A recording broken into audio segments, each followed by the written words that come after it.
¿Qué tal? ¿Cómo están? Qué gusto que nos acompañen. Ya noche de martes con mucha información.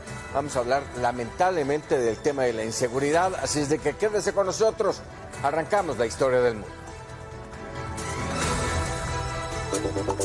Mega Noticias con Paco Ramírez.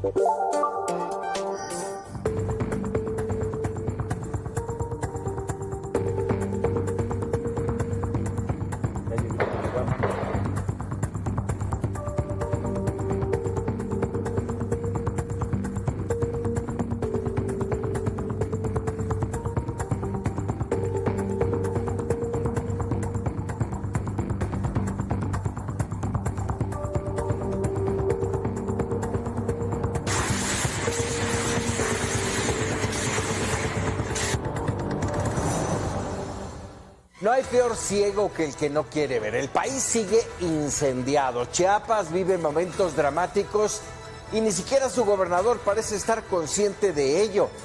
Guerra por el territorio, desplazados, cobros de piso a lo largo y ancho del país. Otro ejemplo, Guerrero, cuarto secretario de Seguridad en lo que va de una administración deficiente y gris, hundidos en la inseguridad y la violencia. Otro mando policíaco asesinado, no uno más, sino un importante estratega de la Ciudad de México y perfilado a la seguridad federal. Asesinado a plena luz del día, en la calle, de un solo tiro, sin anillo de seguridad. Una ejecución preparada minuciosa y detalladamente.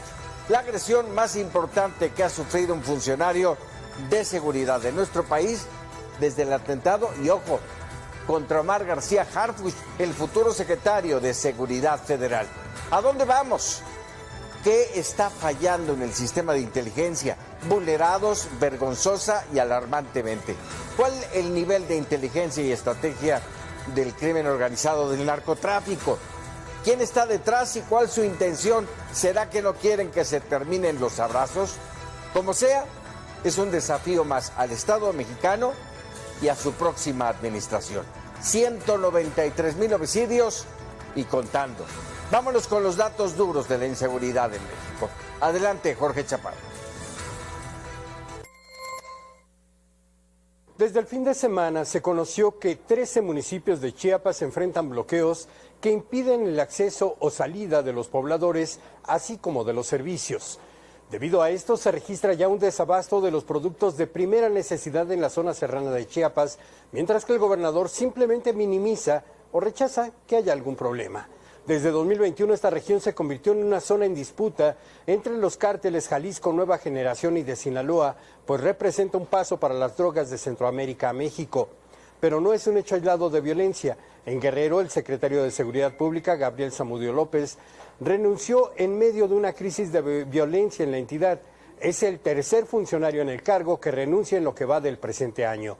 Mientras en el país se contabilizan 193,129 homicidios, la secretaria de Seguridad, Rosa Isela Rodríguez, habla sobre una reducción de 18% en este delito.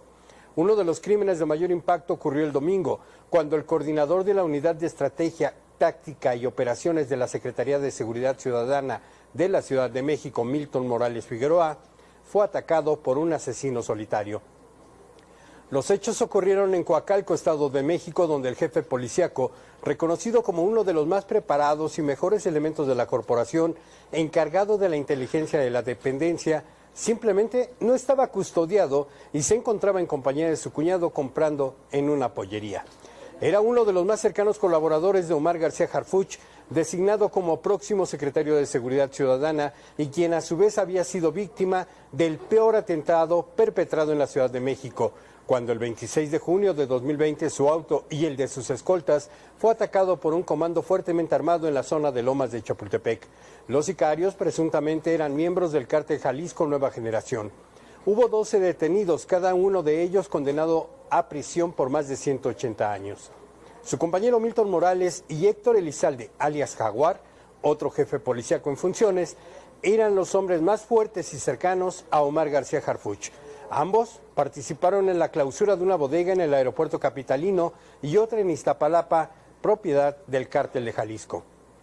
Además, Misael era responsable de investigar el atentado contra el periodista Ciro Gómez Leiva. Por eso extraña la facilidad con la que los delincuentes lograron vulnerar su seguridad y la de su familia y descubrir el momento exacto en que se encontraba sin escoltas y totalmente indefenso. La información que tengo, volvemos al estudio contigo. Jorge, muchas gracias por el reporte y establecemos comunicación con César Gutiérrez Priego, abogado, especialista en Derecho Penal Militar y Seguridad Nacional. César, como siempre, un gusto el poder platicar contigo. Buenas noches y de entrada te pregunto, a ver, ¿qué está pasando en México? No nada más es el tema de la inseguridad que llevamos arrastrando años y años y años, sino lo que está pasando más recientemente en la línea de un cambio de administración. Buenas noches, Francisco, un placer saludarte. Mira, entrando en el tema, podemos ver y tenemos que entender que esta ejecución, este artero asesinato, no fue hecho por un grupo criminal menor. Obviamente estamos hablando de un grupo que tiene las capacidades tácticas suficientes para hacer un seguimiento de un jefe policíaco, que además tenía conocimiento de los horarios en los que este jefe se podía encontrar sin la protección de su equipo de seguridad, sin la camioneta blindada con la que cuentan con ellos para poder realizar los traslados. Y asimismo, donde suceden los hechos, que es en Coacalco de Berrizóbal, en el Estado de México, a cuadra y media está las instalaciones de la Fiscalía de Justicia del Estado de México y asimismo a 2 cuadras hay un módulo de seguridad de la policía.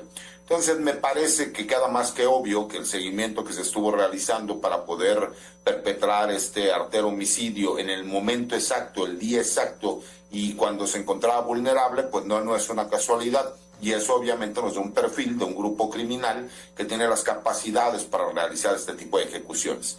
Y recordando que ellos no hacen ejecuciones al azar, que por supuesto que esta ejecución parecería que no solo iban de forma directa en contra del jefe policíaco, como el asesinato lo dice, sino que también es contra todo este grupo cercano de quien será el próximo secretario de Seguridad y Protección Ciudadana a nivel federal, lo que nos demuestra el reto tan grande que se viene para lo que es el próximo gobierno en el país. Complicado, efectivamente, pero bueno, ahora viéndolo justamente en el reto que se le viene a García Harfuch, ya lo hizo en Ciudad de México, de eso presume tanto Claudia Sheinbaum como García Harfuch, ¿le será fácil hacerlo en el resto del país? Mira, el modelo se busca replicar, eso queda completamente claro. Hay que entender que en este momento en el país estamos viviendo una situación político-electoral que va a tener impacto en los años por venir y tiene que ver con el famoso Plan C y el hecho de que se hable de la reforma al Poder Judicial, entendiendo que la reforma al Poder Judicial no es única y exclusivamente para los jueces, magistrados y ministros de la Corte, sino que tiene que ser para todo el sistema de justicia que opera en el país, porque tenemos fiscalías deficientes que no tienen capacidades de investigación ni para dar seguimiento a las denuncias que se llevan a cabo, tenemos policías que en pocas palabras no tienen dientes, porque al no tener la policía en donde se basa el nuevo sistema de justicia penal, capacidades de investigación, porque son propias y exclusivas de las policías ministeriales o de investigación, desde ahí por supuesto que no tienen esa capacidad para darle seguimiento a todos estos trabajos de investigación. Situación que sí se dio en la Ciudad de México y que se buscaría replicar a nivel nacional. Y me parece que los grupos criminales también están preocupados y ellos ya empiezan a trabajar y a operar de esta forma. Ellos no descansan, ellos no tienen días de asueto, ellos simple y sencillamente buscan, ¿no? Y en este caso el perfil de un policía como el comisario jefe Milton Morales, que no era muy conocido y que solamente las personas que tenían conocimiento de la estructura de la Secretaría de Seguridad conocían a lo mejor el trabajo que realizaba, por lo que te habla de un trabajo de investigación y que incluso pudo haber existido filtraciones del mismo grupo cercano que estaba junto con el comisario Milton. A ver, déjame plantearte dos temas aquí. Por un lado, pregunta, ¿esto que ocurrió es un mensaje del crimen organizado, del narcotráfico, en contra al jefe, a quien será el jefe de la seguridad en el país? Y por el otro, a ver, entendiendo que esta situación se va generando así, los grupos del crimen organizado están perfilándose así, de esa manera? Mira, me parecería que tenemos los antecedentes muy claros, ¿no, Francisco? Hubo un ataque directo en el año 2020 en contra del mismo secretario, ahora exsecretario. Sí. No, así es, donde la verdad es que de milagro no perdió la vida, le costó la vida a 2 colaboradores cercanos de él y a una civil que transitaba en ese horario. Todos pudimos ver, yo en el caso personal que tengo una amistad con el secretario García Harfuch, tuve obviamente la oportunidad de visitarlo, de saber cómo se encontraba y que tuvo que llevar a cabo una rehabilitación de más de un año por los impactos de bala que recibió en la rodilla y en el codo. Y obviamente no cesó el trabajo que se estaba realizando, pero sí ya hay, dicen que no hay que especular, no estamos especulando, estamos analizando lo que parecería de forma clara una amenaza directa en contra de quien es García Harfuch y el grupo cercano que se sabe podría trabajar con él. ¿Por qué? Porque no era del conocimiento público que el comisario Milton era de las personas que ya tenían una invitación para formar parte de este grupo cercano del secretario. Entonces, me parece que los grupos criminales no realizan una ejecución de alto perfil como esta sin saber cuáles son las posibles consecuencias que podría venir.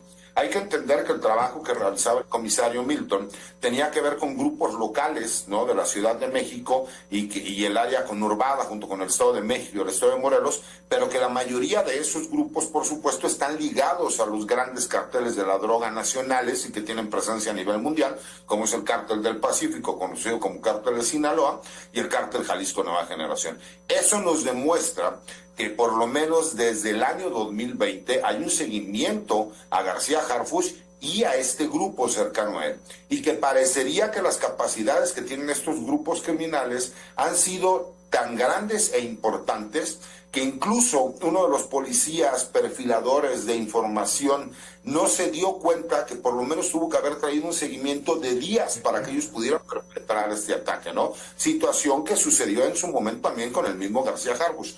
Entonces, me parece que incluso esto demuestra el nivel de importancia y de capacidad táctica que tuvo quienes llevaron a cabo este artero homicidio, sumado al hecho que sabían no solo el horario, sino el lugar de la ruta de escape, para que curiosamente las cámaras de estos centros de vigilancia conocidos como C4 no funcionaran las cámaras en donde ellos realizaron la huida. Me parece que eso también es un dato para analizar y el reto de lo que se viene, porque a diferencia de este sexenio, lo que sí ha dicho la doctora Claudia Sheinbaum es que se va a trabajar en los delitos que impactan directamente a la sociedad, como el secuestro, el cobro de piso, el robo, la extorsión, todos esos delitos que a lo mejor no pertenecen directamente a los grupos del narcotráfico nacional, pero que sí afectan en el día a día a la sociedad. Oye, finalmente, César, sí preocupa esta vulneración de la inteligencia y de la capacidad organizativa de la seguridad. O sea, que este hombre haya estado solo, sin anillo de seguridad, que lo hayan tenido, valga el término, venadeado, sí, con todo esto que acabas de mencionar, sí preocupa lo que está pasando.